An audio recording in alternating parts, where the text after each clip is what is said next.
Hi, Dr. Rauch in class. I'm just doing my upload for the screencast for the discussion on week 3.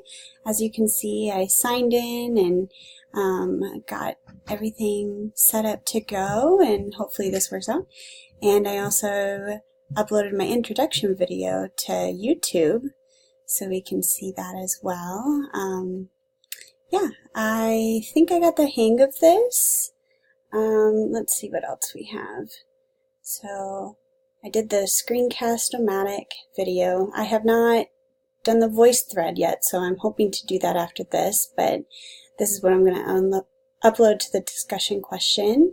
Yeah, I think this is a really cool tool to use for the classroom, and I plan on using it a lot, especially in my online classroom, since I won't be able to see the students very much.